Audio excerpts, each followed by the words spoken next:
Olá, seja bem-vindo à Audioteca. Eu sou a Carla e nesse vídeo nós vamos dar continuidade à leitura do livro Desperte Seu Gigante Interior. Nós paramos no capítulo 4 e hoje nós vamos prosseguir com essa leitura. Mas antes de continuar, eu quero te convidar a deixar um gostei, compartilhar esse vídeo com alguém para que nosso canal continue a crescer e a gente continue colocando livros na nossa biblioteca, tá bom? Então vamos à leitura. Capítulo 4. Sistemas de convicção. O poder para criar e o poder para destruir. Por trás de tudo o que pensamos, vive tudo em que acreditamos como o supremo véu de nossos espíritos.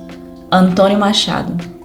Ele era amargurado e cruel, alcoólatra e viciado em drogas. Quase se matou várias vezes. Hoje cumpre uma pena de prisão perpétua por assassinar uma caixa de loja de bebidas que se meteu em seu caminho. Tem 2 filhos nascidos com uma diferença de apenas 11 meses, um dos quais cresceu para ser igual ao pai. Um viciado em drogas que vivia de roubar e ameaçar os outros, até que também foi preso por tentativa de homicídio. O irmão, no entanto, é uma história diferente. Um homem que cria 3 filhos, gosta de seu casamento e parece ser realmente feliz. Como gerente regional de uma grande companhia nacional, considera que seu trabalho é ao mesmo tempo desafiador e compensador. Tem boas condições físicas, não é viciado nem em álcool nem em drogas. Como esses 2 jovens puderam enveredar por rumos tão diferentes, criados praticamente no mesmo ambiente? Foi feita a mesma pergunta a ambos, em particular sem que o outro soubesse. Por que sua vida seguiu esse caminho? Por mais surpreendente que possa parecer, ambos deram a mesma resposta. O que mais eu poderia ser, tendo crescido com um pai assim? Muitas vezes somos seduzidos a acreditar que os eventos externos controlam nossa vida e que o ambiente moldou o que somos hoje. Nunca se disse uma mentira maior. Não são os eventos externos em nossas vidas que nos moldam, mas sim as convicções sobre o que esses eventos significam.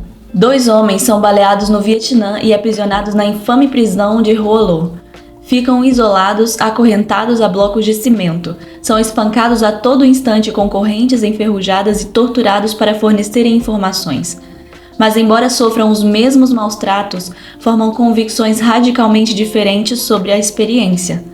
Um homem conclui que sua vida está perdida e comete suicídio para evitar qualquer dor adicional. O outro extrai desses eventos brutais uma crença mais profunda em si mesmo, em seu semelhante e no Criador, muito maior do que jamais teve antes. O capitão Gerald Coffey usa sua experiência para lembrar as pessoas do mundo inteiro o poder do espírito humano para superar praticamente qualquer nível de dor, qualquer desafio ou qualquer problema. 2 mulheres completam 70 anos, mas cada uma assume uma visão diferente do fato. Uma sabe que sua vida se aproxima do fim. Para ela, 7 décadas de existência significam que o corpo deve estar se deteriorando e é melhor começar a encerrar todas as suas questões inacabadas. A outra conclui que a capacidade de uma pessoa em qualquer idade depende de sua convicção e fixa um padrão mais elevado para si mesma.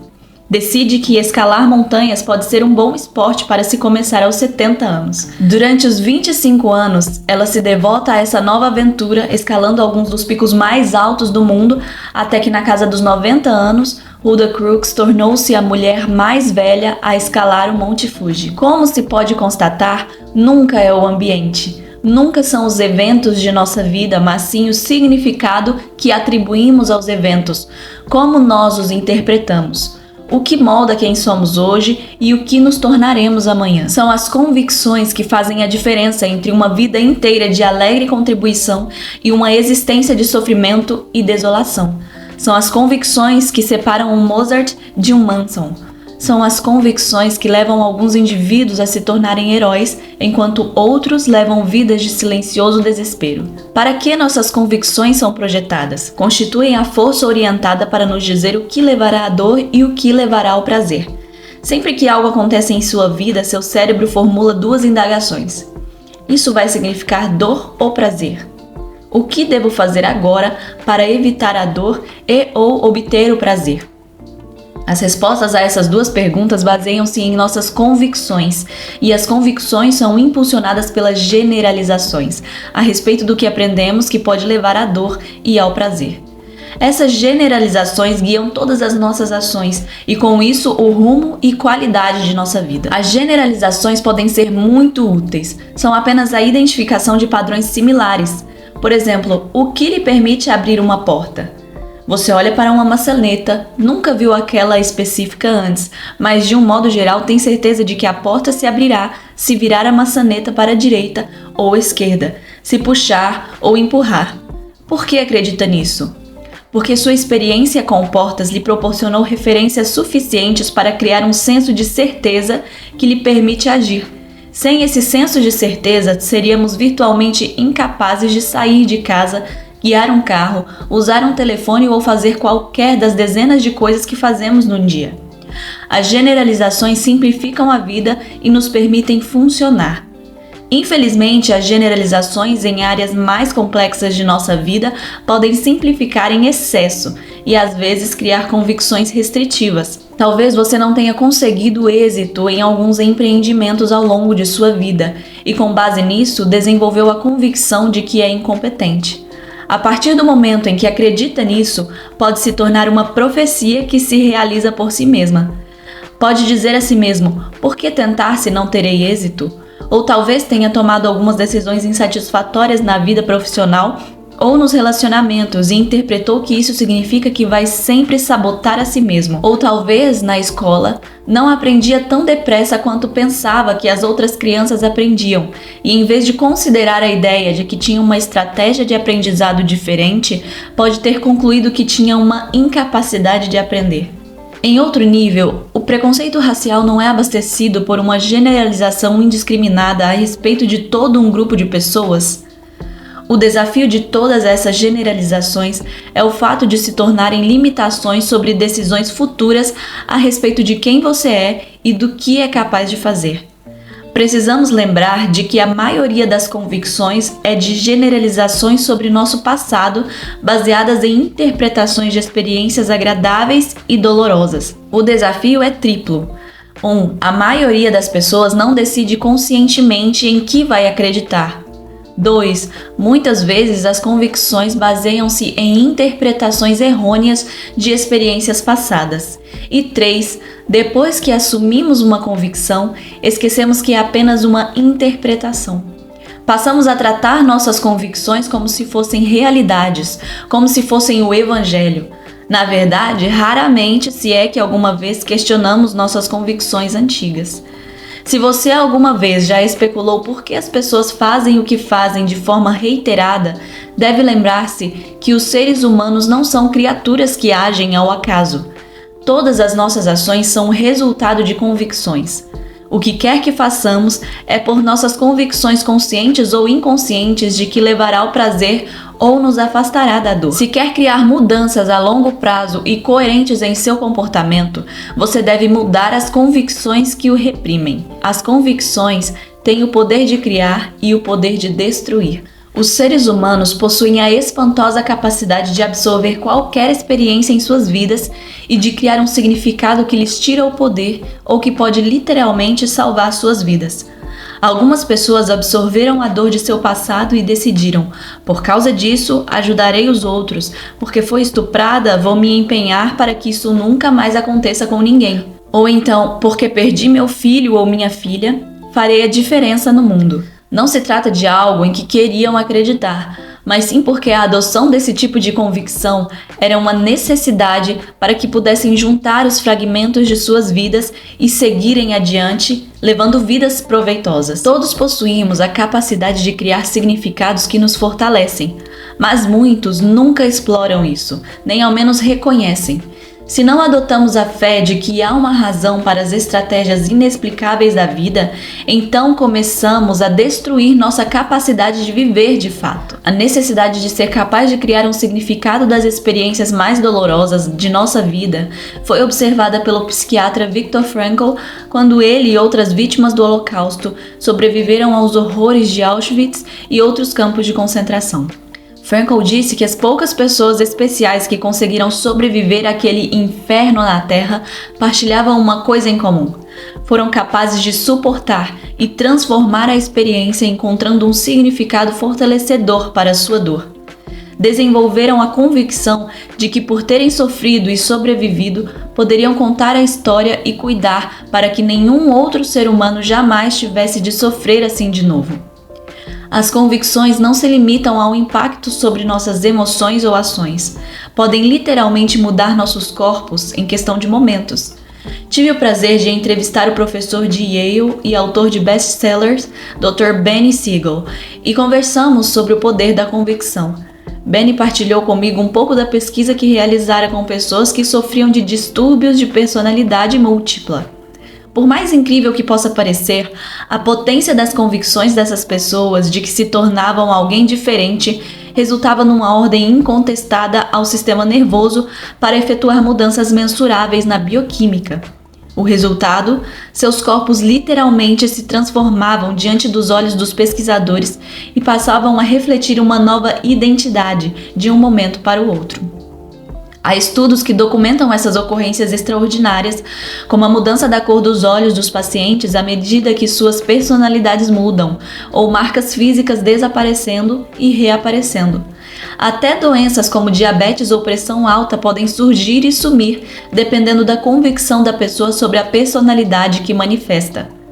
As convicções possuem até mesmo a capacidade de prevalecer sobre o impacto de drogas no corpo. Embora a maioria das pessoas acredite que as drogas curam, estudos na nova ciência da psiconeuroimunologia, o relacionamento mente e corpo, começaram a confirmar o que muitos já suspeitavam há séculos. Nossas convicções sobre a doença e seu tratamento desempenharam um papel tão significativo, talvez ainda maior, quanto o próprio tratamento. O Dr. Henry Beecher, da Universidade de Harvard, realizou amplas pesquisas que demonstram com clareza que podemos muitas vezes conceder o crédito a uma droga, quando na verdade é a convicção do paciente que faz a diferença. Uma demonstração disso foi uma experiência inovadora em que 100 estudantes de medicina foram convidados a participar nos testes de duas novas drogas. Uma lhes foi descrita como um superestimulante numa cápsula vermelha, a outra como um super tranquilizante numa cápsula azul. Sem que os estudantes soubessem, os conteúdos das cápsulas foram trocados. A vermelha continha um barbitúrico e a azul uma anfetamina. Mesmo assim, metade dos estudantes desenvolveu reações físicas que acompanhavam suas expectativas, exatamente o oposto da reação química que as drogas deveriam produzir em seus corpos. Esses estudantes não receberam apenas placebos, tomaram drogas de verdade, mas suas convicções prevaleceram sobre o impacto químico da droga em seus corpos. Como o Dr. Beecher mais tarde declarou, a utilidade de uma droga é uma decorrência direta não apenas de suas propriedades químicas, mas também da convicção do paciente na utilidade e eficácia da droga. As drogas nem sempre são necessárias, mas a convicção na recuperação sempre é. Norman Cousins. Tive o privilégio de conhecer Norman Cousins por quase 7 anos e fui bastante afortunado para gravar sua última entrevista apenas um mês antes de sua morte. Na entrevista, ele contou uma história sobre a intensidade com que as convicções alteram o corpo físico. Numa partida de futebol americano em Monterey Park, uma comunidade suburbana de Los Angeles, várias pessoas apresentaram os sintomas de intoxicação alimentar. O médico no local deduziu que a causa era um certo refrigerante das máquinas automáticas, porque todos os pacientes haviam comprado antes de passarem mal. Foi dado um aviso pelo sistema de alto-falantes pedindo que ninguém tomasse mais o refrigerante das máquinas, pois algumas pessoas estavam passando mal, descrevendo-se os sintomas. Houve um pandemônio imediato nas arquibancadas, com pessoas vomitando e desmaiando às dezenas.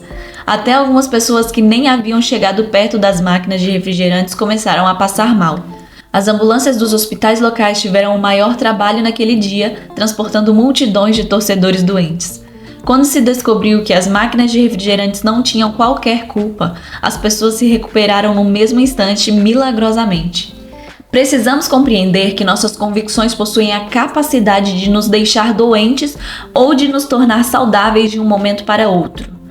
Já se comprovou que as convicções afetam os sistemas imunológicos. E mais importante ainda, as convicções podem nos proporcionar a determinação de agir ou enfraquecer e destruir nosso ímpeto. Neste momento, as convicções estão moldando como você reage ao que acaba de ler e o que fará com o que está aprendendo neste livro. Às vezes desenvolvemos convicções que criam limitações ou forças dentro de um contexto muito específico. Por exemplo, como nos sentimos em relação à capacidade de cantar ou dançar, consertar um carro ou fazer cálculos. Outras convicções são tão generalizadas que dominam praticamente todos os aspectos de nossa vida, de forma negativa ou positiva. Chamo-as de convicções globais. As convicções globais são as enormes convicções que temos a respeito de tudo em nossa vida. Convicções sobre nossas identidades, pessoas, trabalho, tempo, dinheiro e até a própria vida, diga-se de passagem. Essas vastas generalizações são com frequência formuladas como é, sou ou são. A vida é, eu sou, as pessoas são. Como se pode muito bem imaginar, as convicções desse tamanho e extensão podem moldar e impregnar cada aspecto de nossa vida. A boa notícia a respeito é que, efetuando uma única mudança numa convicção global restritiva, você pode praticamente mudar todos os aspectos de sua vida num momento. Lembre-se, uma vez aceitas, nossas convicções tornam-se ordens inquestionáveis para o sistema nervoso e possuem o poder de expandir ou destruir as possibilidades do nosso presente e futuro. Se queremos dirigir nossa vida, então devemos assumir um controle consciente de nossas convicções. E para fazer isso, precisamos primeiro compreender o que realmente são e como se formam. O que é uma convicção? O que é uma convicção, afinal? Muitas vezes, ao longo da vida, falamos sem termos uma ideia nítida do que são de fato. A maioria das pessoas trata uma convicção como se fosse uma coisa, quando na verdade é um sentimento de certeza em relação a algo. Se você diz que acredita que é inteligente, o que diz na verdade é: tenho certeza de que sou inteligente. Esse senso de certeza permite-lhe explorar recursos que proporcionam resultados inteligentes. Todos temos as respostas dentro de nós para tudo virtualmente, ou pelo menos temos acesso às respostas de que precisamos por intermédio de outros, mas muitas vezes a ausência de convicção ou a ausência de certeza faz com que não usemos a capacidade interior. Uma maneira simples de compreender uma convicção é pensar a respeito de seu fundamento, uma ideia. Há muitas ideias sobre as quais você pode pensar, mas sem acreditar de fato.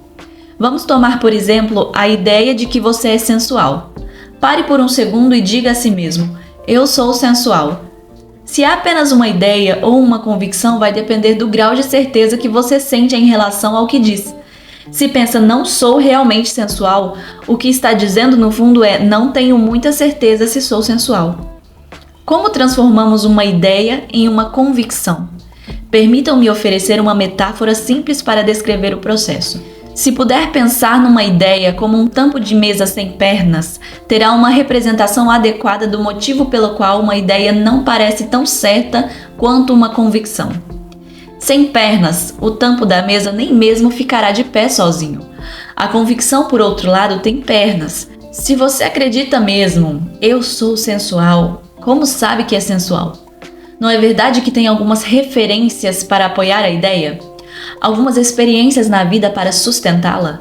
Essas são as pernas que tornam sólido o seu tampo da mesa, que tornam certa a sua convicção. Quais são algumas das experiências de referência que já teve? Talvez homens e mulheres tenham lhe dito que é sensual, ou talvez se contemple no espelho, compare sua imagem com as de outras pessoas que considera sensuais e diga: ei, pareço com elas. Ou talvez estranhos na rua a chamem e acenem. Todas essas experiências nada significam até que as organize sob a ideia de que é sensual. Ao fazer isso, as pernas fazem com que se sinta firme em relação à ideia e a levam a começar a acreditar nela. Sua ideia se torna certa e é agora uma convicção. A partir do momento em que compreende essa metáfora, você pode começar a perceber como as convicções se formam e também ter um vislumbre de como pode mudá-las. Primeiro, porém, é importante ressaltar que podemos desenvolver convicções sobre qualquer coisa se encontrarmos pernas suficientes, experiências de referências para sustentá-las. Pense a respeito. Não é verdade que já teve experiências suficientes na vida ou conhece muitas pessoas que passaram por experiências difíceis com outros seres humanos para desenvolver com a maior facilidade, se assim quisesse, a convicção de que as pessoas são podres e se aproveitariam de você se tivessem meia oportunidade? Talvez você não queira acreditar nisso, e já ressaltamos que seria enfraquecedor, mas não tem experiências que poderiam apoiar essa ideia e levá-lo a ter certeza a respeito se quisesse? Também não é verdade que já teve experiências na vida, referências, para sustentar a ideia de que se realmente se importar com as outras pessoas e tratá-las bem, vai descobrir que no fundo são boas e vão querer ajudá-lo em troca? Na imagem nós vemos uma representação do que nós acabamos de ler. Uma mesa com 4 pernas, a tábua em cima, escrito "Eu sou sensual". Numa das pernas nós lemos "A pessoa que eu amo diz que sou sensual". Na outra, "Tenho um carro sensacional". Na outra perna lemos "Fico atraente numa calça jeans". E a última, "Faço exercício todos os dias". A questão é a seguinte: qual dessas convicções é a verdadeira convicção? A resposta é que não importa qual seja a verdadeira, importa apenas qual é a mais fortalecedora. Todos podemos encontrar alguém para apoiar nossa convicção e fazer com que nos sintamos mais firmes a respeito. É assim que os seres humanos são capazes de racionalizar. A questão fundamental, mais uma vez, é se essa convicção nos fortalece ou enfraquece, nos concede ou tira poder em termos cotidianos. Mas quais são as possíveis fontes de referências em nossa vida? É certo que podemos nos basear nas experiências pessoais. Às vezes adquirimos referências através de informações que recebemos de outras pessoas ou de livros, gravações, filmes e assim por diante. E às vezes formamos referências com base exclusiva na imaginação. A intensidade emocional que sentimos sobre qualquer dessas referências afetará sem dúvida a força e extensão de uma perna. As pernas mais fortes e mais sólidas são formadas pelas experiências pessoais a que atribuímos uma grande carga de emoção, porque foram experiências dolorosas ou agradáveis. O outro fator é o número de referências que temos. É evidente, quanto mais experiências de referência apoiam uma ideia, mais forte se tornará a sua convicção. Suas referências precisam ser precisas para que você se mostre disposto a usá-las? Não. Podem ser reais ou imaginárias, precisas ou imprecisas, até mesmo nossas experiências pessoais, por mais que as sintamos sólidas, são distorcidas pela perspectiva pessoal. Como os seres humanos são capazes de tal distorção e invenção, as pernas de referências que podemos usar para montar as convicções são virtualmente ilimitadas. O aspecto negativo é o fato de que, independentemente da procedência das referências, começamos a aceitá-las como reais e assim não mais as questionamos.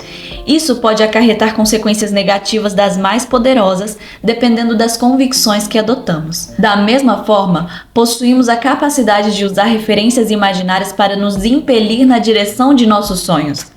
As pessoas conseguem imaginar algo de uma forma bem vívida, como se tivessem passado pela experiência concreta. Isso acontece porque o cérebro não é capaz de perceber a diferença entre algo que imaginamos de uma forma vívida e algo que experimentamos de fato. Com intensidade emocional e repetições suficientes, o sistema nervoso experimenta algo como real, mesmo que ainda não tenha ocorrido. Cada grande realizador que já entrevistei possuía a capacidade de adquirir a certeza de que poderia ter êxito, embora ninguém jamais tivesse feito aquilo antes. Foram capazes de criar referências onde não existiam referências e realizar o que parecia impossível. Qualquer pessoa que use um computador deve reconhecer o nome Microsoft. O que a maioria das pessoas não sabe é que Bill Gates, o cofundador dessa companhia, não era apenas algum gênio que deu sorte, mas uma pessoa que entrou em ação sem quaisquer referências para apoiar sua convicção. Quando soube que uma companhia de Albuquerque estava desenvolvendo algo chamado de computador pessoal, que precisava de um software basic, ele a procurou e prometeu que entregaria esse programa, embora não tivesse na ocasião. Depois que assumiu o compromisso, ele tinha de encontrar um jeito. A capacidade de criar um senso de certeza foi sua verdadeira genialidade.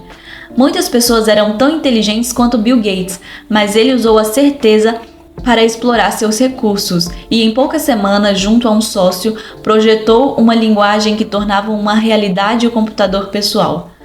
Ao assumir o compromisso e encontrar um meio de realizá-lo, Bill Gates desencadeou naquele dia uma série de eventos que mudariam a maneira como as pessoas fazem negócios, tornando-se um bilionário aos 30 anos de idade. A certeza encerra o poder. Você conhece a história da milha em 4 minutos?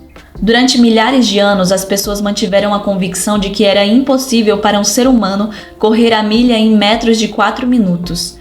Em 1954, no entanto, Roger Bannister rompeu essa imponente barreira de convicção. Ele se lançou a realizar o impossível não apenas pela prática física, mas também por ensaiar constantemente o evento em sua mente, rompendo a barreira dos 4 minutos tantas vezes com tanta intensidade emocional que criou referências vívidas, as quais se tornaram uma ordem incontestada ao sistema nervoso para produzir o resultado. Muitas pessoas não percebem, no entanto, que o aspecto mais importante de sua conquista foi o que fez pelos outros. Em toda a história da raça humana, ninguém jamais conseguira correr a milha em menos de 4 minutos. Mas um ano depois de Roger romper a barreira dos 4 minutos, 37 outros corredores também o fizeram. Sua experiência proporcionou-lhes referências bastante fortes para criar um senso de certeza de que também poderiam fazer o impossível. E no ano seguinte, 300 outros corredores conseguiram realizar a façanha. A convicção que se torna verdade para mim é a que me permite o melhor uso de minha força, o melhor meio de acionar minhas virtudes. André Gide. As pessoas desenvolvem com frequência convicções limitadoras sobre quem são e do que são capazes. Porque não conseguiram no passado, acreditam que também não conseguirão no futuro. Em decorrência, por medo da dor, passam a focalizar constantemente que são realistas. A maioria das pessoas que dizem a todo instante vamos ser realistas está na verdade apenas vivendo no medo com pavor de outro desapontamento. Por medo, desenvolvem convicções que as levam a hesitar, a não se empenharem por completo, e por isso obtêm resultados limitados. Os grandes líderes raramente são realistas. São inteligentes e objetivos, mas não realistas pelos padrões das outras pessoas. O que é ser realista para uma pessoa, no entanto, é totalmente diferente do ser realista de outra com base em suas referências.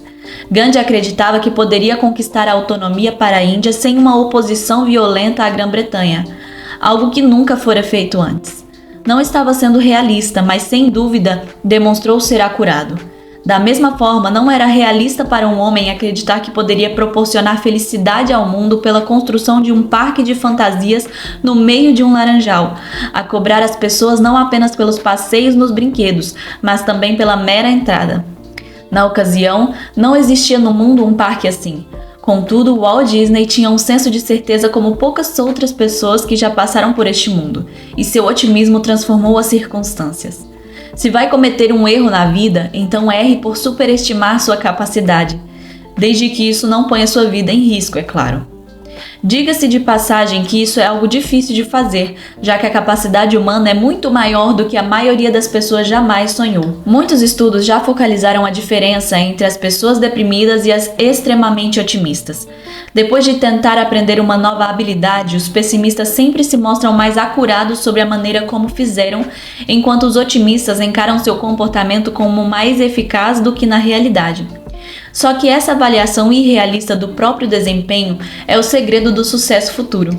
Invariavelmente, os otimistas acabam dominando a habilidade, enquanto os pessimistas fracassam. Por quê? Os otimistas são aqueles que, apesar de não terem referências para o sucesso ou sequer referências para o fracasso, conseguem ignorar as referências, deixando desarmados tampos de mesa cognitivos como eu fracassei ou não posso ter êxito. Em vez disso, os otimistas produzem referências de fé, invocando sua imaginação para se projetarem a fazer alguma coisa diferente da próxima vez e terem sucesso. É essa capacidade especial, esse foco determinado que lhes permite persistirem até conquistarem as distinções que os colocam no topo da escala. A razão pela qual o sucesso se esquiva à maioria das pessoas é o fato de terem referências insuficientes de êxito no passado. Mas um otimista opera com referências como o passado não é tão igual ao futuro.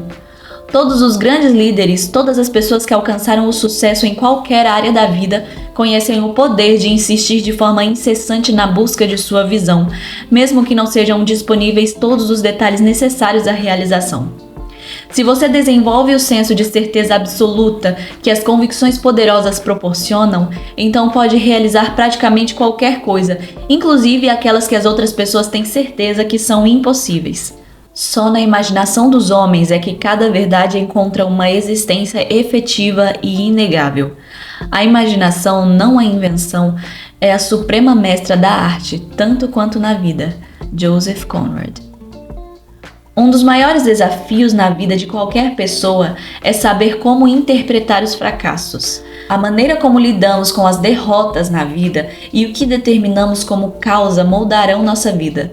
Precisamos lembrar que como lidamos com a adversidade e os desafios, eles moldarão nossa vida mais do que qualquer outra coisa. Às vezes recebemos tantas referências de dor e fracasso que começamos a reuni-las numa convicção de que nada que fizermos poderá melhorar a situação. Algumas pessoas passam a sentir que tudo é inútil, que são impotentes ou sem valor, ou que podem tentar qualquer coisa que sempre acabarão perdendo. Esse é um conjunto de convicções a que nunca devemos nos entregar, se queremos alcançar o sucesso na vida. Tais convicções nos despojam do poder pessoal e destroem nossa capacidade de agir. Em psicologia, há um termo para essa mentalidade destrutiva: desamparo adquirido. Quando as pessoas experimentam muito fracasso em alguma coisa, e você ficaria surpreso ao saber como isso acontece com algumas pessoas, passam a considerar seus esforços como inúteis e desenvolvem o desânimo terminal do desamparo adquirido. O Dr. Martin Seligman, da Universidade da Pensilvânia, realizou uma pesquisa sobre as causas do desamparo adquirido. Em seu livro Aprenda a Ser Otimista, ele relata 3 padrões de convicções específicos que nos levam a nos sentirmos impotentes e desamparados e podem destruir praticamente todos os aspectos de nossa vida. Chama essas 3 categorias de permanência. Muitos dos maiores realizadores dos Estados Unidos conseguiram alcançar o êxito apesar de esbarrarem em enormes problemas e barreiras. A diferença entre eles e os que desistem se encontra em suas convicções sobre a permanência ou sua ausência dos problemas. Os realizadores raramente, se é que alguma vez, consideram um problema como permanente, enquanto os fracassados acham que até os menores problemas são permanentes. A partir do momento em que você assume a convicção de que não há nada que possa fazer para mudar alguma coisa, simplesmente porque nada do que fez até agora conseguiu mudar, passa a ter um veneno pernicioso em seu organismo. Há 8 anos, quando alcancei o fundo do poço e me desesperei da possibilidade de algum dia inverter a situação, achei que meus problemas eram permanentes. Foi o mais próximo da morte emocional que já cheguei. Aprendi a vincular tanta dor à manutenção dessa convicção que fui capaz de destruí-la e nunca mais permiti que voltasse. Você deve fazer a mesma coisa. Se algum dia ouvir a si mesmo ou uma pessoa com quem se importa expressar a convicção de que um problema é permanente, é tempo de dar uma sacudidela na pessoa. Não importa o que aconteça em sua vida, você deve ser capaz de acreditar que isto também vai passar e que, se persistir, encontrará uma saída. A segunda diferença entre vencedores e perdedores, entre otimistas e pessimistas, está em suas convicções sobre a difusão dos problemas. Um realizador jamais considera que um problema é difuso, isto é, que controla toda a sua vida. Sempre pensa da seguinte maneira: ora, é apenas um pequeno desafio no meu padrão alimentar. Não consideram que eu sou o problema, como demais, e por isso minha vida está sendo destruída. Por outro lado, os pessimistas, aqueles que têm o desamparo adquirido, desenvolveram a convicção de que serão desastrosos em tudo só por terem sido desastrosos numa área. Acreditam que por causa de reveses financeiros toda a sua vida será destruída, os filhos não serão devidamente cuidados, os cônjuges vão abandoná-los e assim por diante. Logo, generalizam que as coisas escaparam ao controle e sentem um desamparo total. Imagine o impacto da permanência e difusão juntas. A solução, tanto para a permanência quanto para a difusão, é pegar algo em sua vida que pode controlar e começar a agir nesse sentido. À medida que o fizer, algumas das convicções limitadoras vão desaparecer. A categoria final de convicção, que Seligman chama de pessoal, eu trato como o problema personalizado. Se não encaramos o fracasso como um desafio para mudar nosso enfoque, mas sim como um problema só nosso, como um defeito de personalidade, vamos nos sentir imediatamente sufocados. Afinal, como mudar toda a sua vida? Não é mais fácil do que apenas mudar suas ações numa área determinada? Evite assumir a convicção do problema personalizado. Como pode encontrar a inspiração se condena a si mesmo? Manter essas convicções limitadoras é equivalente a ingerir sistematicamente minúsculas doses de arsênico, que ao longo do tempo se acumulam para constituir uma dose fatal. Podemos não morrer de imediato, mas começamos a morrer emocionalmente no momento em que as partilhamos. Por isso, temos de evitá-las a qualquer custo. Lembre-se, na medida em que você acredita em alguma coisa, seu cérebro opera no piloto automático, filtrando qualquer dado externo do ambiente e procurando por referências para confirmar sua convicção, independentemente do fato. Sufocado por uma autoimagem depreciativa, Bob aceita um emprego como quebra-molas. É a mente que torna bom ou doente, que torna a pessoa desgraçada ou infeliz, rica ou pobre. Edmund Spencer. Como mudar uma convicção? Todas as conquistas pessoais começam com uma mudança nas convicções. Sendo assim, como mudamos? O meio mais eficaz é fazer seu cérebro associar uma dor maciça à antiga convicção. Você deve sentir lá no fundo que não apenas esta convicção lhe custou dor no passado, mas também está custando no presente e vai lhe custar no futuro. Depois, associe um tremendo prazer à ideia de adotar uma convicção nova e fortalecedora. Este é o padrão básico que analisaremos muitas e muitas vezes para criar mudança em nossa vida. Lembre-se, não podemos esquecer que tudo o que fazemos é por necessidade de evitar a dor ou pelo desejo de obter prazer, e se associarmos bastante dor a qualquer coisa, vamos mudá-la. O único motivo para termos uma convicção sobre qualquer coisa é o fato de vincularmos uma dor maciça a não acreditarmos. Segundo, crie a dúvida. Se é de fato honesto consigo mesmo, não há algumas convicções que costumava defender com todo empenho há alguns anos e que se sente quase embaraçado em admitir hoje em dia? O que aconteceu? Alguma coisa levou-o à dúvida. Talvez uma nova experiência, talvez um exemplo contrário à sua convicção passada.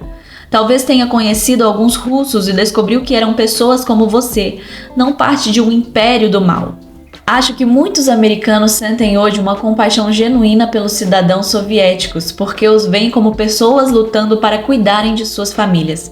Parte do que mudou nossas percepções foram os programas de intercâmbio pelos quais conhecemos russos e descobrimos o quanto eles têm em comum conosco. Tivemos novas experiências que nos levaram a questionar, interromperam nossos padrões de certeza e sacudiram nossas pernas de referência. Contudo, a experiência nova por si só não garante uma mudança na convicção. As pessoas podem ter uma experiência que vai contra sua convicção, mas a reinterpretam da maneira que querem para reforçar a convicção. Saddam Hussein demonstrou isso durante a guerra no Golfo Pérsico, ao insistir que estava vencendo apesar da destruição ao seu redor. No nível pessoal, uma mulher em um dos meus seminários começou a interpretar alguns estados mentais e emocionais um tanto singulares, acusando-me de ser um nazista e de envenenar as pessoas na sala com um gás invisível, que entrava pela tubulação do ar-condicionado.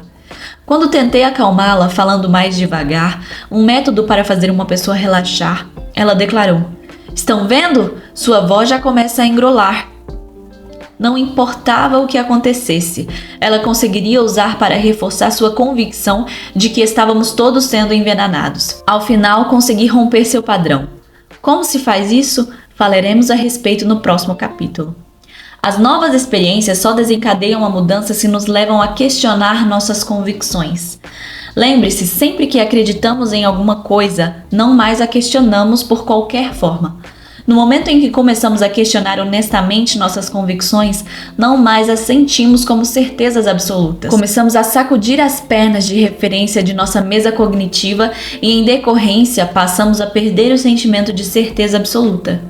Você já duvidou alguma vez de sua capacidade de fazer algo? Como foi? É bem provável que tenha se formulado algumas indagações indevidas, como: e se eu estragar tudo? E se não der certo? E se não gostarem de mim? Mas as indagações podem ser fortalecedoras se as usarmos para avaliar a validade das convicções que talvez tenhamos assumido às cegas. O fato é que muitas de nossas convicções baseiam-se em informações que recebemos de outras pessoas e que deixamos de questionar na ocasião. Se as analisarmos, podemos descobrir que aquilo em que acreditamos inconscientemente por anos pode ser baseado em falsas pressuposições. Se você usa uma máquina de escrever ou um computador, tenho certeza de que vai apreciar este exemplo. Por que acha que a disposição das letras, números e símbolos em 99% de todos os aparelhos de escrever é universalmente aceita? Por falar nisso, essa disposição dos caracteres é conhecida como QWERTY. Se você bate a máquina, sabe que esses são os caracteres no lado esquerdo da fileira superior do teclado. É evidente que essa disposição foi projetada como a configuração mais eficiente para aumentar a velocidade da datilografia, certo? A maioria das pessoas jamais questionou, afinal a QWERTY existe há 120 anos. Mas na verdade, a QWERTY é a mais ineficiente configuração que se pode imaginar. Muitos programas, como o teclado simplificado de Dvorak, já demonstraram que reduzem os erros e aumentam a velocidade de uma forma radical.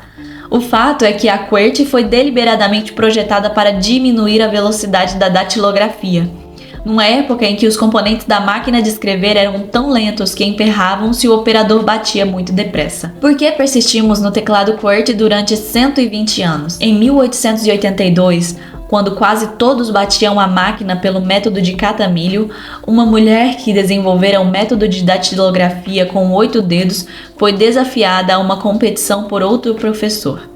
Para representá-la, ela contratou um datilógrafo profissional, um homem que memorizara o teclado QWERTY. Com a vantagem da memorização e o método de 8 dedos, ele conseguiu vencer o competidor que usava o método catamilho de 4 dedos num teclado diferente. Daí por diante, o teclado QWERTY tornou-se o padrão para a rapidez e ninguém jamais questionou a referência para determinar até que ponto era válida. Quantas outras convicções você tem na vida cotidiana sobre quem é, ou o que pode ou não pode fazer, ou como as pessoas devem se comportar, ou que habilidades seus filhos têm que está deixando de questionar? Convicções enfraquecedoras que você aceitou e limitam sua vida e nem mesmo percebe. Se você questiona qualquer coisa com bastante insistência, acabará por duvidar. Isso inclui coisas em que acredita de uma forma absoluta, acima e além de qualquer dúvida. Anos atrás tive a oportunidade singular de trabalhar com o Exército dos Estados Unidos, com o qual negociei um contrato para redução de prazos de treinamento em áreas especializadas. Meu trabalho foi tão bem sucedido que recebi uma classificação de segurança máxima e pude fazer contato com um alto dirigente da CIA, um homem que subira da base ao topo da organização. Quero falar aqui sobre o esquema que ele e outros iguais desenvolveram para abalar e mudar as convicções de uma pessoa. Era uma técnica absolutamente espantosa. Eles criam um ambiente que leva a pessoa a duvidar daquilo em que sempre acreditou e depois lhes oferecem novas ideias e experiências para basear a adoção de novas convicções. Observar a rapidez com que eles podem mudar uma convicção de alguém é quase assustador e ao mesmo tempo fascinante. Aprendi a usar essas técnicas em mim mesmo para eliminar as convicções enfraquecedoras e substituí-las pelas fortalecedoras. Nossas convicções têm níveis diferentes de intensidade e certeza emocional, e é importante saber até que ponto são de fato intensas. Classifico as convicções em 3 categorias: opiniões, convicções e crenças. Uma opinião é algo sobre o qual sentimos com certeza relativa, mas a certeza é apenas temporária, porque pode ser mudada com facilidade. Nosso tampo de mesa cognitivo apoia-se em pernas de referências inseguras e não confirmadas que podem ser baseadas em impressões. Por exemplo, muitas pessoas achavam no início que George Bush era fraco, baseadas apenas em sua voz. Mas quando viram como ele foi capaz de obter o apoio de líderes do mundo inteiro e lidar de uma maneira eficaz com a invasão do Kuwait por Saddam Hussein, houve uma inversão clara nas pesquisas de opinião pública. Bush alcançou os mais altos índices de popularidade de qualquer presidente americano na história moderna. Mas quando você estiver lendo este parágrafo, é possível que essa opinião cultural já tenha mudado. É assim a natureza das opiniões. Oscilam com a maior facilidade e, em geral, baseiam-se apenas em umas poucas referências que uma pessoa focalizou no momento. Uma convicção, por outro lado, forma-se quando começamos a desenvolver uma base mais ampla de pernas de referências, em particular pernas de referência sobre as quais temos fortes emoções. Essas referências nos proporcionam um senso de certeza absoluta sobre alguma coisa. E, de novo, como eu já disse antes, essas referências podem vir por diversas formas. Qualquer coisa, de experiências pessoais a informações que recebemos de outras fontes ou até coisas que imaginamos de um modo vívido. As pessoas com convicções possuem um nível de certeza tão forte que muitas vezes se fecham a novas informações. Mas se você consegue se comunicar com elas, é impossível romper esse padrão de fechamento e levá-las a questionar suas referências, a fim de que comecem a permitir novas informações. Isso cria dúvida suficiente para desestabilizar nossas antigas referências e abrir espaço para uma nova convicção. Uma crença, no entanto, ofusca uma convicção, basicamente por causa da intensidade emocional que uma pessoa vincula a uma ideia. Uma pessoa que tem uma crença não apenas sente certeza, mas também fica furiosa se a crença é sequer questionada. Uma pessoa com uma crença reluta em questionar suas referências, mesmo que por um momento. São totalmente resistentes a novas informações, muitas vezes ao ponto de obsessão. Por exemplo, os fanáticos, ao longo dos séculos, sustentaram a crença de que sua visão de Deus é a única correta e são capazes até de matar para manter essa crença. A crença de autênticos fiéis também tem sido explorada por pseudo-salvadores, encobrindo suas intenções assassinas com disfarces de santidade. Foi o que levou aquele grupo de pessoas vivendo na Guiana a envenenar os próprios filhos e depois a si mesmos, bebendo Kool-Aid misturado com um cianureto por orientações do louco messiano Jim Jones. A crença fervorosa, sem dúvida, não é uma propriedade exclusiva dos fanáticos. Pertence a qualquer pessoa com um grau bastante alto de empenho e dedicação a uma ideia, princípio ou causa.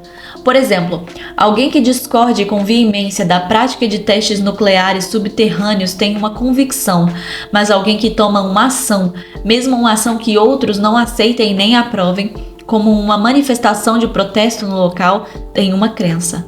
Alguém que lamenta o estado da educação pública tem uma convicção, mas aquele que se oferece como voluntário num programa de alfabetização para tentar fazer uma diferença tem uma crença. Alguém que fantasia sobre possuir uma equipe de hóquei no gelo tem uma opinião sobre seu desejo, mas alguém que faz o que for preciso para reunir os recursos necessários a fim de comprar uma equipe tem uma crença. Qual é a diferença? Obviamente está nas ações que a pessoa se mostra disposta a tomar. Alguém com uma crença é tão exaltado em sua convicção que até se torna disposto a correr o risco de rejeição ou bancar o tolo em prol de sua crença. Provavelmente o principal fator que separa a convicção da crença é que uma crença em geral é desencadeada por eventos emocionais significativos, durante os quais o cérebro faz a seguinte associação: a menos que eu acredite nisso, sofrerei uma tremenda dor. Se eu mudasse essa convicção, então estaria renunciando a toda a minha identidade. Tudo que minha vida representou por anos. Manter a crença torna-se assim essencial para a própria sobrevivência da pessoa. Pode ser perigoso, pois sempre que não admitimos sequer considerar a possibilidade de que nossas convicções sejam imprecisas, estamos nos aprisionando na rigidez que pode, em última análise, nos condenar ao fracasso a longo prazo. Às vezes, pode ser mais apropriado ter uma convicção sobre alguma coisa em vez de uma crença. No lado positivo, as crenças, pela paixão que nos inspiram, podem ser fortalecedoras, porque nos obrigam a agir. Segundo o Dr. Robert Abelson, professor de Psicologia e Ciência Política da Universidade de Yale, as convicções são como posses, e as crenças são apenas posses mais estimadas que permitem a um indivíduo trabalhar com fervor para a realização de objetivos, projetos e desejos coletivos e individuais. Com frequência, a melhor coisa que se pode fazer para alcançar o domínio em qualquer área de sua vida é elevar uma convicção ao nível de crença. Lembre-se de que a crença tem o poder de impeli-lo à ação, de empurrá-lo por meio de todos os obstáculos. As convicções também podem fazer isso, mas algumas áreas de sua vida podem exigir a intensidade emocional adicional da crença. Por exemplo, a crença de nunca permitir que adquira peso em excesso vai compeli-lo a fazer saudáveis opções de estilo de vida, de uma forma sistemática, permitindo-lhe desfrutar mais a vida e talvez até poupando-o de um ataque cardíaco. A crença de que é uma pessoa inteligente, capaz de sempre encontrar um meio de inverter as situações, pode ajudá-la a superar alguns dos momentos mais difíceis em sua vida. Como podemos criar uma crença? 1. Comece pela convicção básica. 2. Reforce a convicção pelo acréscimo de novas e mais poderosas referências. Por exemplo, digamos que você decidiu nunca mais comer carne.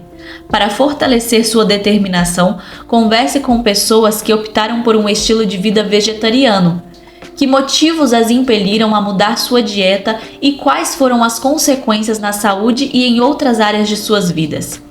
Além disso, comece a estudar o impacto fisiológico da proteína animal. Quanto mais referências desenvolver e mais emocionais forem as referências, mais forte se tornará sua crença. 3. Encontre um evento que funcione como um gatilho ou então trate de criá-lo. Forme uma associação plena indagando: o quanto vai me custar se eu não fizer isso? Faça perguntas que criem uma intensidade emocional. Por exemplo, se quer desenvolver uma crença contra o consumo de drogas, faça com que as consequências dolorosas das drogas se tornem reais para você, assistindo a filmes ou, melhor ainda, visitando as clínicas para viciados. Se decidiu que deixaria de fumar, visite a unidade de tratamento intensivo de um hospital, para observar os pacientes com enfisema confinados a tendas de oxigênio ou veja as radiografias dos pulmões negros de um paciente. As experiências desse tipo têm o poder de pressioná-lo a estabelecer uma crença genuína. 4. Finalmente entre em ação. Cada ação reforça seu empenho e eleva o nível da intensidade emocional da crença. Um dos desafios das crenças é o fato de se basearem muitas vezes no entusiasmo de outras pessoas por suas convicções. Com bastante frequência, as pessoas acreditam em alguma coisa porque todos os outros acreditam. Isso é conhecido em psicologia como confirmação social. Mas a confirmação social nem sempre é acurada. Quando as pessoas não têm certeza do que fazer, procuram outras em busca de orientação. Em seu livro Influence, o Dr. Robert Cialdini descreve uma experiência clássica em que alguém grita "estupro" visando ao alvo, enquanto duas pessoas, acessórios psicológicos, ignoram os pedidos de socorro e continuam a andar. O alvo não sabe se responde ou não às súplicas, mas quando percebe que as outras duas pessoas agem como se nada houvesse de errado, decide que os gritos por ajuda são insignificantes e também os ignora. Usar a confirmação social é uma tremenda maneira de limitar sua vida, de torná-la como a de todos os outros. Algumas das confirmações sociais mais fortes usadas pelas pessoas são as informações que recebem de especialistas. Mas os especialistas estão sempre certos? Pense em nossos médicos e curandeiros ao longo dos anos. Não faz tanto tempo assim que os médicos mais atualizados acreditavam de uma forma absoluta nas propriedades curativas das sanguessugas.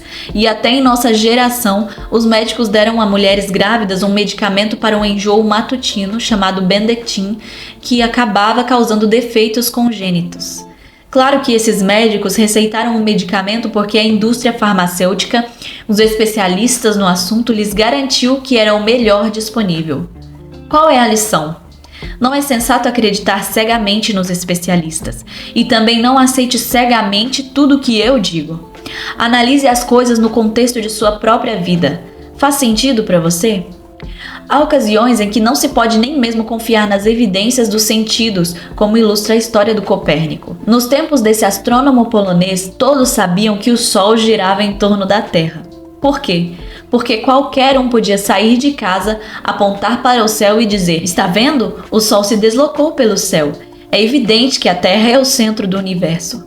Mas em 1543, Copérnico desenvolveu o primeiro modelo acurado de nosso sistema solar, baseado no Sol. Como outros gigantes ao longo dos tempos, ele teve a coragem de contestar a sabedoria dos especialistas, e a verdade de suas teorias acabou adquirindo uma aceitação geral, embora não em seu tempo. A dor é o supremo instrumento para alterar uma convicção. Novamente, a dor ainda é a maneira mais poderosa de mudar uma convicção. Um exemplo recente do poder de convicções mudadas ocorreu no programa de Sally Jessy Raphael, quando uma brava mulher se apresentou a uma audiência nacional para renunciar à sua aliança com a Ku Klux Klan. A ironia é que ela estivera no mesmo programa apenas um mês antes, participando de um comitê de mulheres da KKK, condenando todos os que não partilhavam de suas crenças sobre a raça, clamando iradas que a mistura racial, em termos educacionais, econômicos ou sociais, acarretaria o desastre para o país e seu povo. O que fez com que suas convicções mudassem de forma tão drástica? 3 coisas. Primeiro, uma jovem na plateia, durante o primeiro programa, levantara-se chorando e suplicara por compreensão. O marido e o filho eram hispânicos e ela não acreditava que algumas pessoas pudessem ser tão odiosas. Segundo, ao voar de volta para casa, ela brigou com o filho, que também aparecera no programa, mas não partilhava de suas posições, por envergonhá-la em rede nacional. As outras mulheres também o censuraram por ser desrespeitoso e citaram da Bíblia: honrarás pai e mãe. O rapaz respondeu que tinha certeza de que Deus não queria que ele respeitasse o mal que a mãe defendia, e ao sair do avião em Dallas, jurou que nunca mais voltaria para casa. Enquanto continuava a viagem, a mulher repassou em sua mente os eventos do dia e também começou a pensar na guerra que seu país travava no Oriente Médio. Lembrou-se do que outra pessoa na audiência lhe dissera naquele dia: rapazes e moças de cor estão lá lutando não apenas por si mesmos, mas também por você. Pensou no filho, no quanto o amava e como se comportara de um modo rancoroso. Deveria permitir que aquela breve discussão fosse a última troca de palavras entre os dois? O mero pensamento já era doloroso demais. Ela tinha de efetuar uma mudança imediatamente. Ela disse à audiência que, em decorrência dessa experiência, recebeu uma mensagem de Deus, a que atendeu no mesmo instante, para deixar a clã e passar a amar a todas as pessoas por igual, como seus irmãos e irmãs. Sem dúvida, ela sentirá a falta das amigas. O grupo vai condená-la ao ostracismo, mas diz que sua alma se acha agora purificada e que começará uma vida nova com a consciência limpa. É vital examinar nossas convicções e suas consequências para se ter certeza de que estão nos fortalecendo. Como se pode saber que convicções adotar? A resposta é encontrar alguém que esteja obtendo os resultados que você realmente deseja em sua vida. Essas pessoas são os exemplos que podem lhe proporcionar algumas das respostas que você procura. Invariavelmente, por trás de todas as pessoas bem-sucedidas, há um conjunto específico de convicções fortalecedoras. Modelando as convicções de vencedores. A maneira de expandir nossa vida é tomar como modelo a vida das pessoas que já obtêm o sucesso. É eficaz, é divertido e as pessoas estão disponíveis ao nosso redor. É apenas uma questão de fazer as perguntas: o que acha que o torna diferente? Quais são as convicções que o distinguem dos outros? Li há alguns anos um livro intitulado Meetings with Remarkable Men e usei-o como um tema para moldar minha vida. Desde então, tornei-me um caçador da excelência, sempre procurando por homens e mulheres eminentes em nossa cultura para descobrir suas convicções, seus valores e suas estratégias para alcançar o sucesso. Há 2 anos desenvolvi Power Talk, minha revista de rádio mensal em que entrevisto esses gigantes.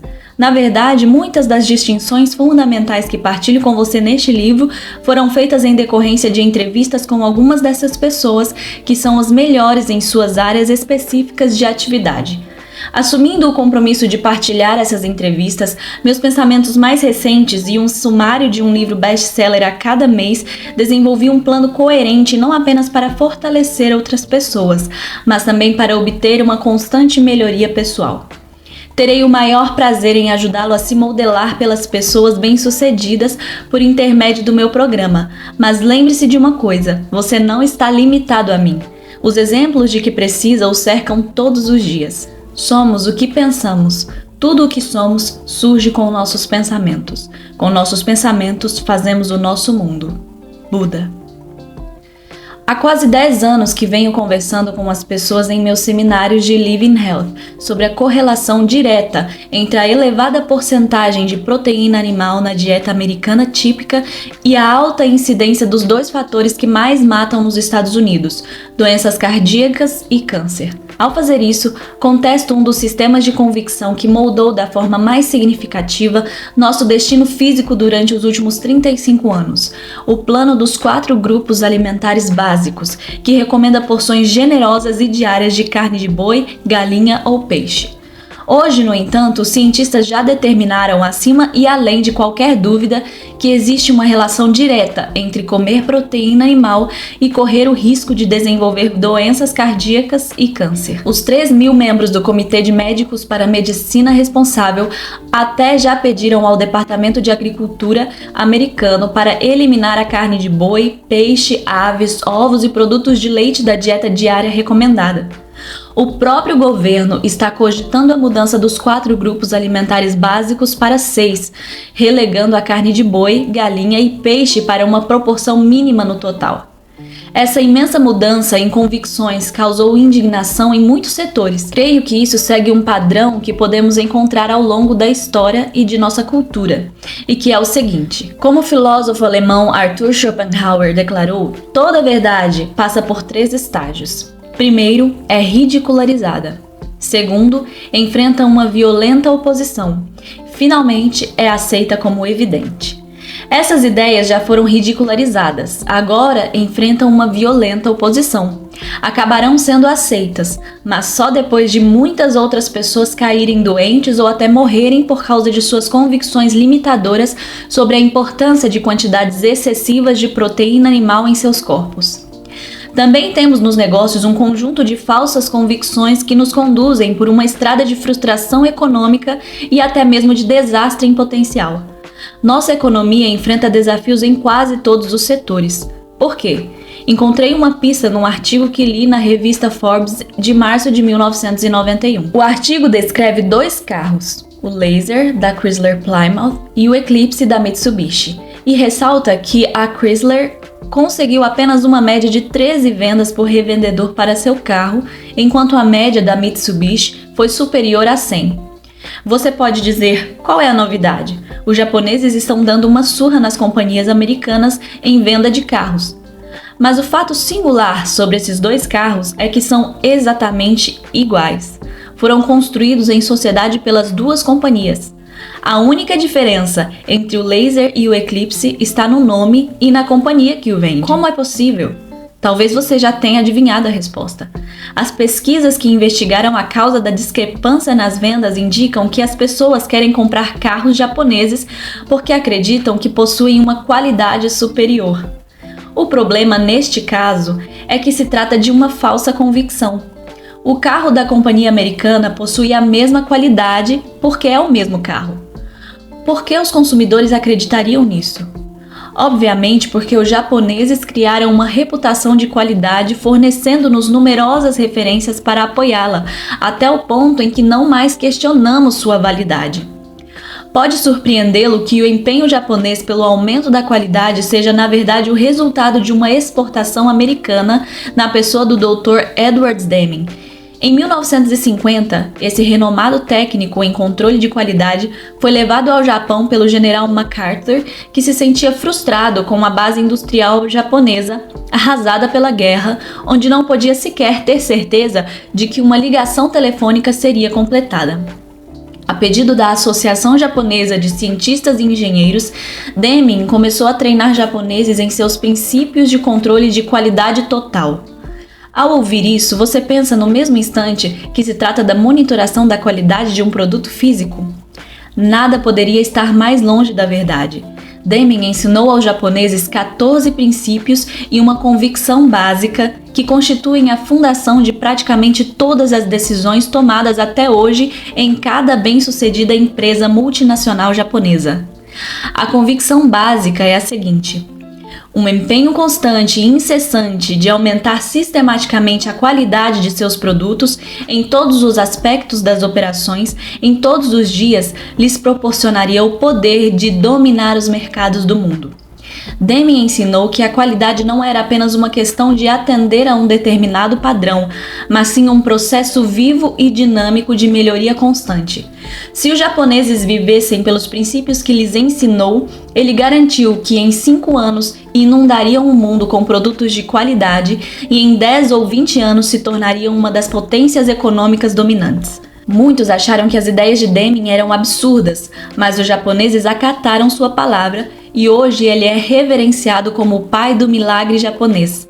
A cada ano, desde 1950, a honraria mais alta que uma companhia japonesa pode receber é o Prêmio Nacional Deming. Essa recompensa é entregue numa cerimônia com transmissão nacional pela televisão e é usada para reconhecer a empresa que alcançou o mais alto nível de aumento de qualidade em produtos, serviços, administração e relações trabalhistas em todo o Japão. Em 1983, a Ford Motor Company contratou o Dr. Deming para conduzir uma série de seminários sobre administração. Um dos participantes foi Donald Peterson, que mais tarde se tornaria o presidente do Conselho de Administração da Ford e aplicaria os princípios de Deming em toda a companhia. Peterson concluiu: "Precisamos deste homem para dar uma virada na companhia." Na ocasião, a Ford perdia bilhões de dólares por ano. A partir do momento em que foi contratado, Deming mudou a tradicional convicção ocidental da empresa de como podemos aumentar nosso volume e reduzir os custos para como podemos aumentar a qualidade do que produzimos e fazer isso de uma maneira que a qualidade não custe mais a longo prazo. A Ford reformulou todo o seu foco para tornar a qualidade a maior prioridade, como está refletido em seu slogan publicitário: qualidade em primeiro lugar. Aplicando os sistemas de Deming, a Ford passou em 3 anos de um déficit terrível para a posição dominante na indústria com um lucro de 6 bilhões de dólares. Como eles conseguiram? Descobriram que a percepção dos americanos sobre a qualidade japonesa, embora frustrante, tinha muito a lhes ensinar. Por exemplo, a Ford contratou uma companhia japonesa para fabricar a metade das transmissões para um de seus carros, a fim de manter o nível de produção. No processo, eles descobriram que os consumidores americanos exigiam uma transmissão japonesa. Até se mostravam dispostos a entrar numa fila de espera e pagar mais pela transmissão japonesa. Isso irritou muito os executivos da Ford, cuja reação inicial foi a seguinte: ora, é apenas uma falsa convicção por parte das pessoas de nossa cultura. Estão condicionadas a reagir assim. Mas sob a supervisão de Deming, as transmissões foram testadas e descobriu-se que, na verdade, a transmissão da Ford era mais ruidosa, quebrava com mais facilidade e era devolvida com mais frequência, enquanto a transmissão japonesa quase não dava problemas, não tinha vibrações e era silenciosa. Deming ensinou ao pessoal da Ford que a qualidade sempre custa menos. Era justamente o oposto do que a maioria das pessoas acreditava, que só se conseguia alcançar certos níveis de qualidade quando o custo escapava ao controle. Quando os técnicos demonstraram as transmissões da Ford e mediram todos os componentes, constataram que atendiam aos padrões fixados pelo manual da Ford, os mesmos padrões fornecidos aos japoneses. Mas quando mediram as transmissões japonesas, verificaram que não havia virtualmente diferenças mensuráveis nos componentes.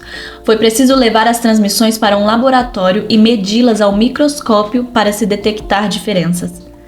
Por que essa companhia japonesa manteve um padrão de qualidade superior até mesmo ao que o contrato exigia? Porque seus executivos acreditavam que a qualidade custa menos. Que se criassem um produto de qualidade, teriam não apenas clientes satisfeitos, mas também clientes leais, clientes dispostos a entrarem numa fila de espera e pagarem mais por seu produto. Operavam com base na mesma convicção que os impeliu aos primeiros lugares no mercado mundial, um compromisso de melhoria incessante e um constante aumento na qualidade de vida para os clientes. Essa convicção foi uma exportação americana e talvez precisemos repatriá-la para mudar o rumo de nosso futuro econômico.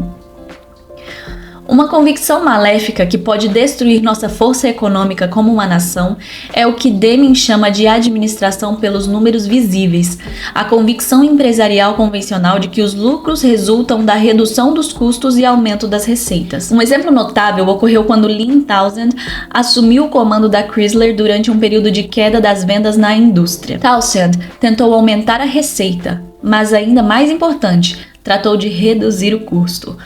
Como? Despediu 2/3 do pessoal de engenharia. A curto prazo, parecia que ele tomara a decisão certa. A lucratividade disparou e ele foi considerado um herói. Em poucos anos, porém, a Chrysler enfrentava outra vez dificuldades financeiras. O que aconteceu? Claro que não houve apenas um fator. A longo prazo, no entanto, as decisões de Townsend podem ter destruído a base de qualidade da qual dependia o sucesso da empresa. Muitas vezes, as próprias pessoas que prejudicam nossas companhias são recompensadas por produzirem resultados a curto prazo. Às vezes, tratamos dos sintomas de um problema ao mesmo tempo em que alimentamos a causa. Precisamos ter cuidado com a maneira pela qual interpretamos os resultados. Em contraste, um dos fatores mais importantes na reviravolta da Ford foi sua equipe de projetos que propôs um novo carro chamado Taurus. A qualidade do carro fixou um novo padrão para a Ford e os consumidores foram atraídos aos milhares. O que podemos aprender de tudo isso? As convicções que mantemos nos negócios e na vida controlam todas as nossas decisões e, por conseguinte, o nosso futuro. Uma das convicções globais mais importantes que podemos assumir é a de que precisamos, para ter sucesso e ser feliz, melhorar constantemente nossa qualidade de vida, crescer e expandir sempre. Os japoneses compreendem muito bem esse princípio. Entre os executivos japoneses, como resultado da influência de Deming, há uma palavra que é muito usada em discussões sobre negócios ou relacionamentos. Essa palavra é Kaizen. Significa literalmente melhoria constante. Eles costumam se referir a Kaizen do déficit comercial, Kaizen da linha de produção, Kaizen dos relacionamentos pessoais. Em decorrência, estão sempre procurando a maneira de melhorar. Diga-se de passagem, Kaizen baseia-se no princípio da melhoria gradativa, das melhorias simples. Os japoneses compreendem que os pequenos refinamentos feitos todos os dias começam a criar melhorias acumuladas em níveis com que as pessoas jamais sonhariam. Os japoneses têm um ditado: se um homem não é visto por 3 dias, os amigos devem dar uma boa olhada nele quando aparece, a fim de verificar que mudanças lhe ocorreram durante esse período. É espantoso, mas não chega a ser surpreendente. Não existe nos Estados Unidos um termo equivalente para Kaizen. Quanto mais pude constatar o impacto de Kaizen na vida empresarial japonesa, mais compreendi que se tratava de um princípio de organização que tinha um tremendo impacto em minha própria vida. Meu próprio empenho por uma melhoria constante, por uma elevação constante dos padrões de qualidade de vida, era o que me mantinha feliz e bem-sucedido. Concluí que todos precisamos de uma palavra para nos fixarmos no foco de melhoria constante e incessante. Em inglês, Constant and Never-Ending Improvement. Quando criamos uma palavra, codificamos um significado e criamos uma maneira de pensar. As palavras que usamos sistematicamente constituem a estrutura de como pensamos e até afetam a tomada de decisões. Em decorrência dessa conclusão, criei um mnemônico simples: Kani. Creio que o nível de sucesso que experimentamos na vida mantém uma proporção direta com o nível de empenho por Kani, a melhoria constante e incessante. Kani não é um princípio relacionado apenas com os negócios, mas sim com todos os aspectos de nossa vida. No Japão, fala-se com frequência um controle de qualidade de toda a companhia. Creio que temos de focalizar Kani nos negócios, Kani nos relacionamentos pessoais, Kani na vida espiritual, Kani na saúde e Kani nas finanças. Como podemos promover uma melhoria constante e incessante em cada uma dessas áreas? Isso transforma a vida numa aventura incrível, em que sempre procuramos ansiosos pelo próximo nível. Kani é uma autêntica disciplina. Não pode ser praticada só de vez em quando, apenas nos momentos em que você tem vontade. Deve ser um empenho constante, apoiado pela ação. A essência de Kani é a melhoria constante e gradativa, mesmo que mínima, o que a longo prazo esculpe uma obra-prima de proporções colossais. Se você já visitou algum dia o Grand Canyon, pode compreender do que estou falando. Testemunhou a beleza impressionante produzida por milhões de anos de mudança gradativa, com o Rio Colorado e numerosos tributários esculpindo a rocha de forma incessante para criar uma das 7 maravilhas naturais do mundo. A maioria das pessoas nunca se sente segura, porque está sempre preocupada com a possibilidade de perder o emprego, perder o dinheiro que já possui, perder o cônjuge, perder a saúde e assim por diante. A única segurança verdadeira na vida provém de saber que a cada dia você melhora de alguma maneira, que aumenta a capacidade de quem é e que é valioso para sua empresa, seus amigos e sua família. Não me preocupo em manter a qualidade de minha vida porque todos os dias trabalho para melhorá-la. Empenho-me constantemente em aprender, em fazer novas e importantes distinções sobre meios de acrescentar valor à vida de outras pessoas. Isso me proporciona um senso de certeza de que posso sempre aprender, de que posso sempre me expandir, de que posso sempre crescer. Cane não significa que você nunca vai experimentar contestações. A verdade é que você só pode melhorar alguma coisa se compreender que não é de todo certa, que ainda não se encontra ao nível do que deveria atingir. O propósito de Cane é descobrir problemas no nascedouro e tratá-los antes que se tornem crises. Afinal, a melhor ocasião para liquidar um monstro é quando ainda está pequeno. Como parte integrante do meu empenho com Cane, ao final de cada dia faço a mim mesmo as seguintes perguntas: o que aprendi hoje? Com o que contribuí? O que melhorei? O que desfrutei? Se a cada dia você melhora sua capacidade de desfrutar a vida, passa a experimentá-la no nível de riqueza com que a maioria das pessoas nem mesmo sonha. Pequenas melhorias são críveis e por isso viáveis. Pat Riley, que foi um dos Los Angeles Lakers, é o treinador mais vitorioso na história do basquete profissional americano. Alguns dizem que ele teve sorte por contar com jogadores excepcionais. É verdade que ele teve mesmo atletas incríveis, mas muitas outras pessoas dispuseram de recursos para o êxito e não o conseguiram de uma forma tão sistemática. A capacidade de Pat para o sucesso baseou-se em seu compromisso com Cane. Ele disse que no início da temporada de 1986 tinha um grande desafio nas mãos. Muitos jogadores haviam realizado o que julgavam ser sua melhor temporada no ano anterior, e mesmo assim perderam para Boston Celtics. Em busca de um plano viável para levar seus jogadores a um nível superior, ele optou pelo tema das pequenas melhorias. Convenceu-os de que aumentar a qualidade de seu jogo em apenas 1% sobre o melhor de cada um faria uma grande diferença na temporada. Parece ridiculamente pequeno, mas quando se pensa em 12 jogadores aumentando em 1% sua habilidade na quadra, em 5 áreas diferentes, o esforço combinado cria uma equipe que é 60% mais eficiente do que era antes. Uma diferença total de 10%. Provavelmente seria suficiente para ganhar outro campeonato. O verdadeiro valor da filosofia, no entanto, é que todos acreditaram que era possível. Todos tiveram certeza de que poderiam melhorar pelo menos 1% em relação ao melhor pessoal, as 5 áreas principais do jogo. E esse senso de certeza na busca de seus objetivos levou-os a explorar potenciais cada vez maiores. O resultado? Quase todos melhoraram em pelo menos 5%, e muitos chegaram a 50%. Segundo Pat Riley, em 1987 tornou-se a temporada mais fácil para a equipe. Cane funciona se você se empenhar. Lembre-se de que a chave para o sucesso é desenvolver um senso de certeza, o tipo de convicção que lhe permite se expandir como pessoa e assumir a ação necessária para tornar ainda melhor sua vida e a das pessoas ao seu redor. Você pode acreditar hoje que alguma coisa é verdade, mas precisa se lembrar que à medida que os anos passam e vamos crescendo, estará exposto a novas experiências e podemos desenvolver convicções ainda mais fortalecedoras, abandonando coisas sobre as quais outrora tínhamos certeza. Compreenda que suas convicções podem mudar à medida que adquire referências adicionais. O que realmente importa hoje é se suas convicções o fortalecem ou enfraquecem. Comece hoje mesmo a desenvolver o hábito de focalizar as consequências de todas as suas convicções. Estão fortalecendo sua base ao impulsioná-lo para a ação na direção que deseja ou contém o seu avanço? Assim como pensa em seu coração, assim ele é. Provérbios 23, 7. Descobrimos muitas coisas sobre as convicções, mas para assumir de fato o controle de nossa vida, precisamos saber que convicções já estamos usando para nos orientar. Neste momento, pare tudo o que está fazendo e aproveite os próximos 10 minutos para se divertir um pouco. Inicie uma análise de todas as suas convicções, tanto as que fortalecem quanto as que enfraquecem.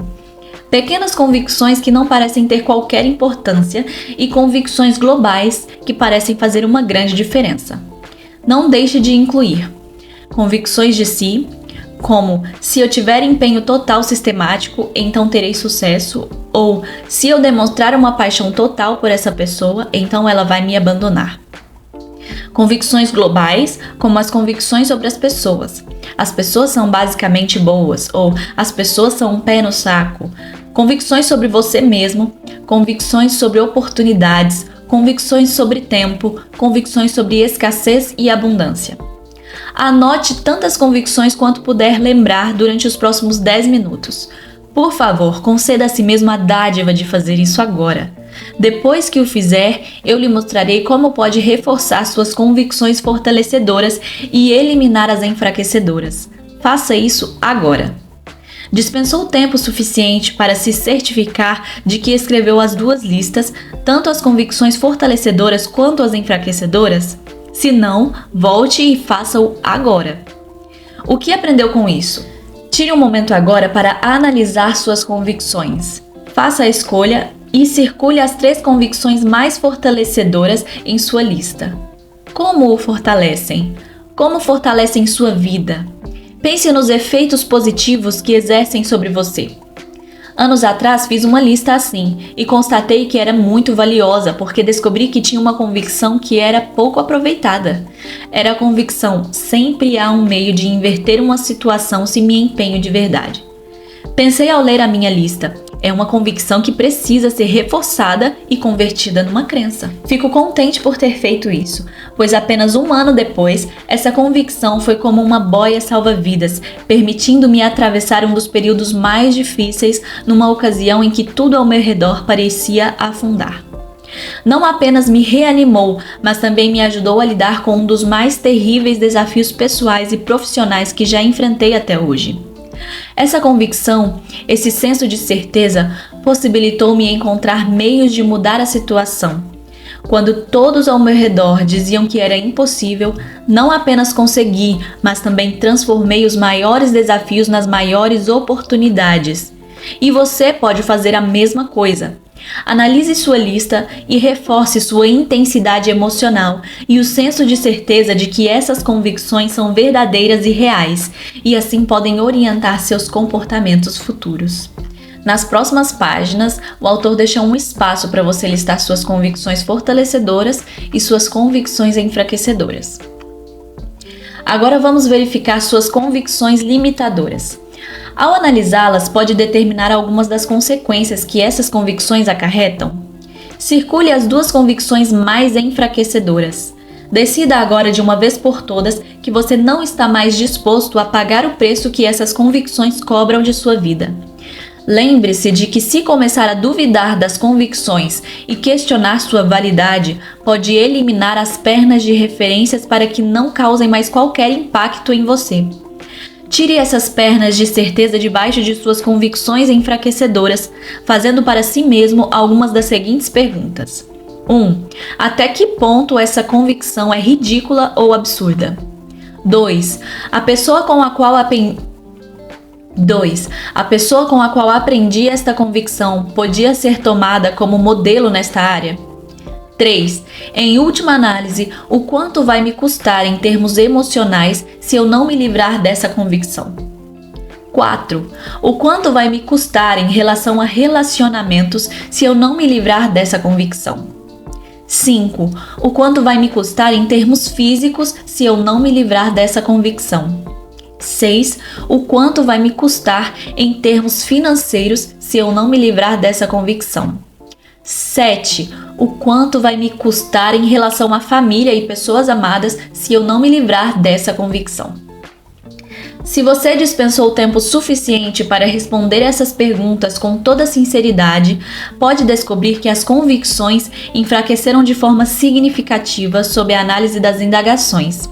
Agora crie uma associação plena com tudo que essas convicções têm lhe causado e com o custo real no futuro se não mudá-las. Vincule uma dor tão intensa que vai querer se livrar dela para sempre e depois finalmente decida fazer isso agora. Não podemos nos livrar de um padrão sem substituí-lo por outro. Por isso, neste momento, escreva os substitutos para as 2 convicções limitadoras que acabou de eliminar. Qual é a antítese? Por exemplo, se você tinha a convicção de que nunca poderei ter êxito porque sou mulher, sua nova convicção pode ser: porque sou mulher, disponho de recursos com que nenhum homem jamais poderá contar. Quais são algumas das referências que você tem para apoiar essa ideia, a fim de que comece a sentir certeza a respeito? À medida que reforça e fortalece essa convicção, começará a orientar seu comportamento de uma maneira inteiramente nova e mais fortalecedora. Se não tem obtido os resultados que deseja em sua vida, sugiro que pergunte a si mesmo: em que eu teria de acreditar para alcançar o sucesso aqui? Ou quem já conquistou o sucesso nessa área e no que eles acreditam de uma forma diferente da minha sobre o que é possível? Ou em que é necessário acreditar para ter êxito? Você pode muito bem descobrir a convicção básica de que tem se esquivado. Se experimenta dor, caso se sinta contestado, frustrado ou irado, pode querer perguntar a si mesmo: em que eu teria de acreditar para me sentir assim? O milagre desse processo simples é que vai revelar convicções que você nem imaginava que possuía. Por exemplo, se você se sente deprimido e pergunta a si mesmo: em que terei de acreditar para me sentir deprimido? Provavelmente pensará em algo relacionado com o futuro, como as coisas nunca vão melhorar ou não há esperança. Quando ouvir essas convicções verbalizadas, pode muito bem pensar: não acredito nisso, estou me sentindo mal agora, mas sei que não ficará ruim para sempre. Isso também vai passar. Ou pode simplesmente concluir que uma convicção de ter problemas em caráter permanente é destrutiva e que nunca mais vai admiti-la. Enquanto avalia essas convicções limitadoras, observe como seus sentimentos mudam. Compreenda, acredite e confie que, se mudar o significado de qualquer evento em sua mente, mudará imediatamente como se sente e o que faz, e assim mudará suas ações e transformará seu destino. Mudar o que alguma coisa significa mudará as decisões que você toma. Lembre-se, nada na vida tem qualquer significado a não ser aquele que você mesmo concede. Portanto, trate de fazer uma opção consciente pelos significados mais sintonizados com o destino que escolheu para si mesmo. As convicções possuem o terrível potencial de criar ou destruir. Creio que você pegou este livro porque lá no fundo decidiu que não se contentará com menos do que o melhor de que sabe que é capaz. Quer mesmo controlar o poder de criar a visão que deseja, em vez de destruir seus sonhos? Então aprenda a escolher as convicções que o fortalecem. Crie as crenças que o impelem na direção do destino que aproveita o que há de melhor em você. Sua família, sua empresa, sua comunidade e seu país não merecem menos do que isso. Liderança e o poder da convicção.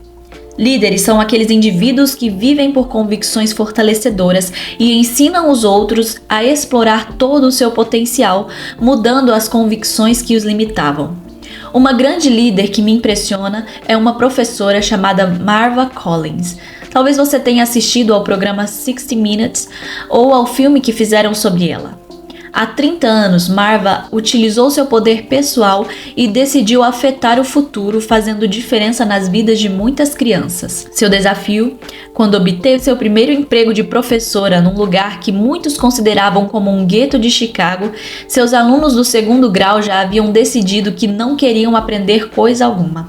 Um ponto que você verá reiterado neste livro muitas vezes é que quando duas pessoas se encontram, a que tomou uma decisão real, ou seja, a que tem um empenho ao nível mais profundo, sempre acaba influenciando a outra se houver um contato genuíno. A missão de Marva era transformar as vidas daquelas crianças. Ela não tinha uma mera convicção se podia causar um impacto sobre as crianças. Possuía uma crença fervorosa e profunda de que as influenciaria para o bem. Não havia limite para a extensão de seu trabalho. Confrontada com crianças rotuladas de disléxicas e com vários outros tipos de distúrbios de aprendizado e comportamento, ela concluiu que o problema não estava nas crianças, mas sim na maneira como lhes ensinavam. Ninguém as desafiava o suficiente. Em consequência, as crianças não tinham uma convicção em si mesmas, não tinham referências de serem pressionadas a avançar e descobrir quem realmente eram ou do que eram capazes. Os seres humanos reagem aos desafios, e aquelas crianças, Marva estava convencida, precisavam disso mais do que de qualquer outra coisa. Por isso, ela descartou todas as cartilhas antigas e passou a ensinar Shakespeare, Sófocles e Tolstói. Os outros professores disseram coisas como: não há a menor possibilidade, essas crianças nunca vão entender. E como se pode imaginar, muitos atacaram Marva em termos pessoais, alegando que ela ia destruir as vidas das crianças. Mas os alunos de Marva não apenas compreenderam o material, como também se desenvolveram. Por quê?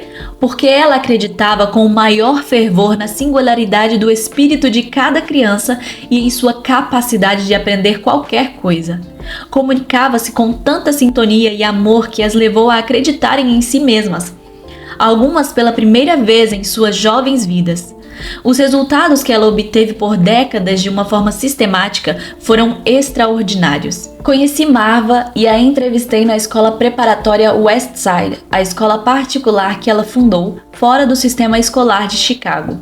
Depois do encontro, decidi entrevistar alguns dos alunos. O primeiro que abordei tinha 4 anos, com um sorriso encantador. Apertei sua mão. Oi, sou Tony Robbins. Como vai, Sr. Robbins? Meu nome é Talmadge Griffin. Tenho 4 anos. O que gostaria de saber? Diga-me, Talmadge, o que está estudando agora? Estudo uma porção de coisas, Sr. Robbins. Que livros leu recentemente? Acabei de ler Ratos e Homens, de John Steinbeck. Não preciso dizer que fiquei muito impressionado. Perguntei sobre o livro, imaginando que ele responderia que era a história de 2 caras chamados George e Lenny. O protagonista principal é... A essa altura eu já me tornara um crente. Indaguei o que ele aprendera com o livro. Sr. Robbins, este livro não me fez apenas aprender. O livro impregnou minha alma. Comecei a rir. E o que significa impregnar? Difundir por toda parte, respondeu ele, para em seguida me oferecer uma definição mais completa do que eu poderia dar aqui. E o que o comoveu tanto neste livro, Talmadge? Sr. Robbins, notei na história que as crianças nunca julgam ninguém pela cor de sua pele, só os adultos fazem isso. O que aprendi foi que um dia me tornarei um adulto, mas nunca esquecerei as lições de uma criança. Comecei a ficar com os olhos marejados de lágrimas, porque compreendi que Marva Collins proporcionava àquele menino e a tantas outras crianças o tipo de convicções poderosas que continuará a moldar suas decisões não apenas agora, mas ao longo de sua vida. Marva aumenta a qualidade de vida de seus alunos pela utilização dos 3 princípios de organização de que falei no início deste livro. Leva-os a se manterem num padrão mais alto, ajuda-os a adotarem convicções novas e fortalecedoras, o que lhes permite romper as limitações antigas e apoia tudo isso com as habilidades específicas e estratégias necessárias para um sucesso permanente. Os resultados? Seus alunos se tornam não apenas confiantes, mas também competentes. São impressionantes os resultados imediatos em termos de excelência acadêmica e os efeitos no processo em suas vidas cotidianas são ainda mais profundos. Ao final, perguntei a Talmadge, qual é a coisa mais importante que a Sra. Collins lhe ensinou? O mais importante que a Sra. Collins me ensinou é que a sociedade pode prever, mas somente eu posso determinar meu destino. Talvez todos nós precisemos lembrar as lições de uma criança. Com as convicções que o pequeno Talmadge expressou de forma tão eloquente, garanto que ele, assim como as outras crianças na turma, terão uma grande oportunidade de sempre interpretar suas vidas de uma maneira que crie o futuro que desejam, em vez do futuro que a maioria das pessoas teme. Vamos analisar o que aprendemos até agora. Não temos mais a menor dúvida de que existe um poder dentro de nós que precisa ser despertado. Esse poder começa com a capacidade de tomar decisões conscientes que moldem nosso destino. Mas há uma convicção básica que devemos explorar, e essa convicção pode ser encontrada em sua resposta à pergunta: a mudança pode acontecer num instante? Chegamos ao fim do capítulo 4, eu espero que você esteja gostando. Este livro realmente é fascinante. Estou encantada. Te convido também a fazer os exercícios que são propostos aqui. Acho que vai trazer uma mudança significativa na sua vida. Mas não saia desse vídeo sem deixar um like, fazer um comentário sobre essa leitura para a gente conversar e ter uma troca aqui. Eu espero você no próximo vídeo. Tchau!